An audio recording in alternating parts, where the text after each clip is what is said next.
Selamat siang Ibu Christine dan juga teman-teman sekalian. Kami dari kelompok 2 akan memaparkan mengenai gambit tengah negosiasi. Sebelumnya, izinkan kami terlebih dahulu untuk memperkenalkan diri. Yang pertama adalah saya sendiri, Gea. Yang kedua adalah Vina. Yang ketiga adalah Natasha. Dan yang keempat adalah Mita. Poin-poin yang terdapat dalam gambit negosiasi tengah ini, yang pertama adalah gambit tengah 1, yaitu higher authority. Yang kedua adalah gambit tengah 2, menghadapi penurunan nilai kerja.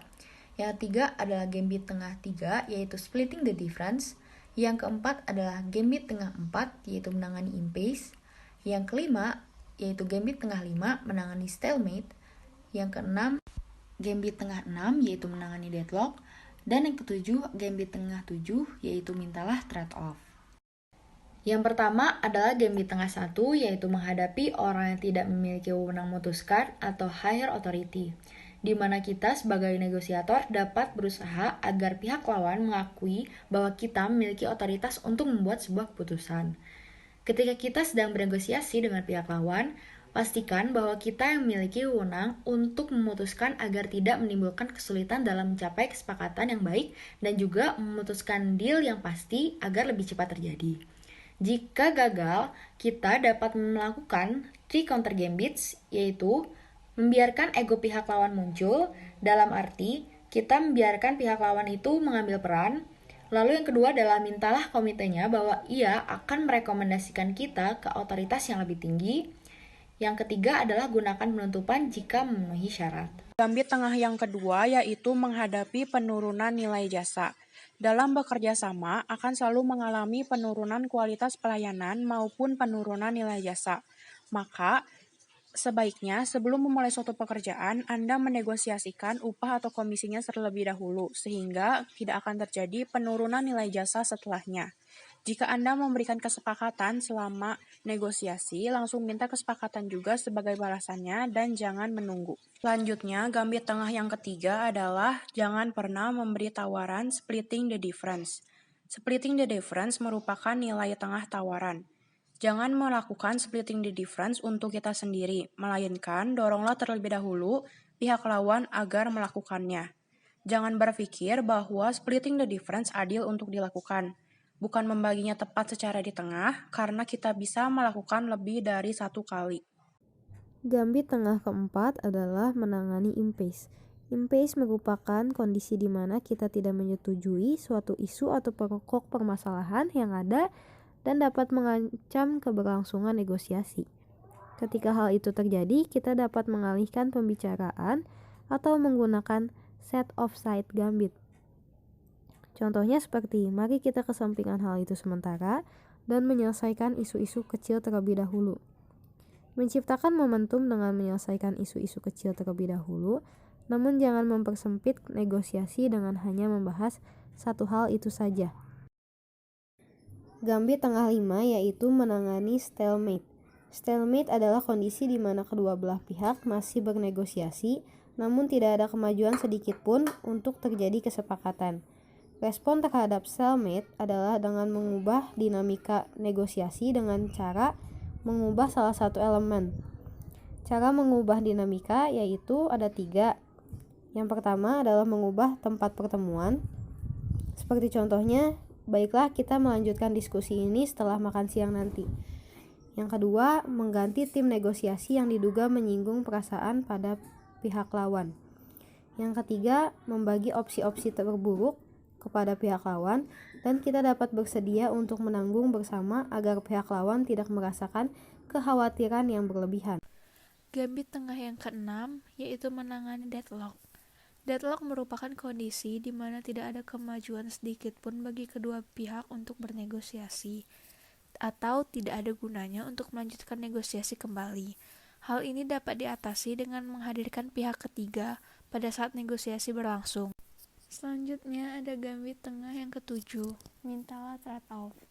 Selalu meminta timbal balik atas permintaan pada pihak lawan. Dapat diasumsikan dengan jika kami melakukannya untuk Anda, apa yang Anda dapat lakukan atau berikan kepada kami sebagai balasannya?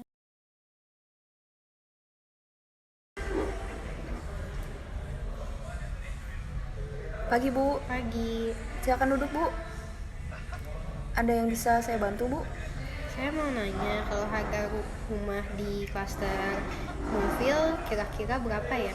Untuk tipe 36 dimulai dengan harga 800 juta saja, Bu. Tipe 48 harganya 1,2 miliar, Bu. Dan untuk tipe 72 harganya 1, miliar, Bu. Kira-kira Ibu ingin mengambil tipe berapa ya, Bu? Ibu bisa mengecek datanya terlebih dahulu. Saya tertarik tipe 48. Masih bisa turun nggak sih harganya? Mohon maaf Ibu, tidak bisa karena letaknya sudah sangat strategis dan juga dekat dengan tol, Bu. Makanya harga tidak bisa turun. Kalau 1,2 ya, kalau 1 M bisa nggak ya? Tidak bisa, Bu. Paling 1,1 M, Bu. Ini sudah tidak bisa turun lagi. Harga segitu saya bisa dapat apa aja ya? Selain sebuah 1 unit rumah, Ibu juga akan mendapatkan bonus berupa kanopi, Bu. Boleh deh saya ambil tipe 48. Baiklah, silakan isi data-datanya terlebih dahulu ya, Bu. Atas nama siapa? Atas nama Pina.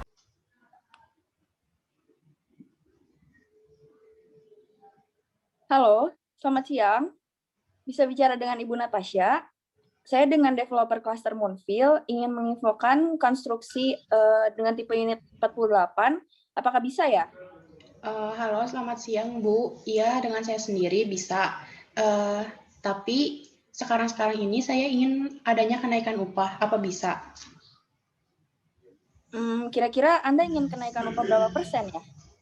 Apa nggak bisa naik 10% Bu upahnya? Karena saya juga membutuhkan pekerja tambahan supaya konstruksinya cepat selesai. Bagaimana bila saya menaikkan 7%? Apa nggak bisa dipertimbangkan lagi Bu 10%? Tetap tidak bisa Bu, karena kami sudah mengkalkulasikan seluruh biayanya. Kalau gitu saya terima kenaikan 7%-nya Bu. Makasih. Baik, sama-sama Bu. Halo, selamat siang. Ada yang bisa saya bantu? Selamat siang Bu, saya mau pesan bahan baku bangunan untuk konstruksi rumah dan juga kanopi. Kira-kira untuk biaya bahan bakunya di harga berapa ya, Bu? Untuk bahan baku 1 unit rumah, itu kita paling di harga 250 juta, Ibu. Wah, harganya sudah naik ya, Bu. Apakah tidak bisa kurang, Bu? Iya, Ibu, emang harga di pasarannya sudah naik, jadi kita nggak bisa kurang lagi, Ibu. Ibu bisa cek juga di toko sebelah, harganya juga pasti udah naik, Ibu. Oh, begitu ya. Kalau harga kanopinya berapa ya, Bu? Untuk harga kanopi, itu kita di harga biasa, Ibu, 20 juta. Oh, ya sudah kalau begitu. Untuk membahas lebih lanjutnya, bagaimana kalau kita bertemu langsung saya di tokonya, Bu? Baik, Ibu, saya tunggu Ibu di toko setelah jam makan siangnya, Bu. Baik, saya akan menuju ke sana ya. Ya, terima kasih, Bu. Iya. Siang, Ibu, ada yang bisa saya bantu? Siang, Bu. Saya developer cluster Moonville mau membahas tentang kelanjutan bahan baku bangunan tadi. Kira-kira kalau bahan bakunya dikurangi bisa tidak ya, Bu? Maaf, Ibu, untuk bahan baku nggak bisa kurang lagi. Bagaimana jika di harga 230 juta, Bu? Maaf, Ibu, nggak bisa kurang karena harga di pasarannya juga emang udah naik. Gimana, Bu? Ya sudah, kalau begitu saya mencoba menghubungi dulu terlebih dahulu mandor saya. Bagaimana, Bu? Baiklah, Ibu, saya tunggu ya. Selamat siang, Bu. Siang, Bu. Jadi begini, untuk membahas bahan baku lebih lanjut, Ibu bisa langsung membicarakannya dengan mandor saya, Bu. Iya, Bu, jadi mau gimana, Bu? Apa nggak bisa kurang lagi, Bu? Karena kita sudah langganan di sini sejak lama. Maaf, Ibu, untuk harga nggak bisa kurang lagi karena di pasaran juga harganya udah naik, Bu. Jadi gimana, Bu? Apa kita ganti ke merek lain aja ya, Bu? Bentar ya, Bu, kalau untuk merek lain coba saya totalin dulu. Baik, Bu. Ibu, untuk merek lain paling kita di harga 235 juta, Bu. Tidak bisa kurang lagi, Bu. 230 juta, Bu. Bentar ya, tapi sepertinya kalau untuk harga mentoknya itu 233 juta, Bu. Jadi gimana? Bagaimana, Bu developer, apa setuju? Baiklah, saya setuju dengan harga 233 juta. Baiklah, berarti di harga 233 juta ya, Bu. Siang, Bu. Saya mau nambah pagar untuk rumah yang saya pesan. Apakah bisa? Bisa, Bu. Kalau pasang pagar harganya berapa ya? Biasanya harga pagarnya itu 20 juta, Bu. Apakah masih bisa kurang ya? Maaf Ibu, untuk penurunan harga, Ibu bisa bicarakan langsung ke developernya. Oh gitu.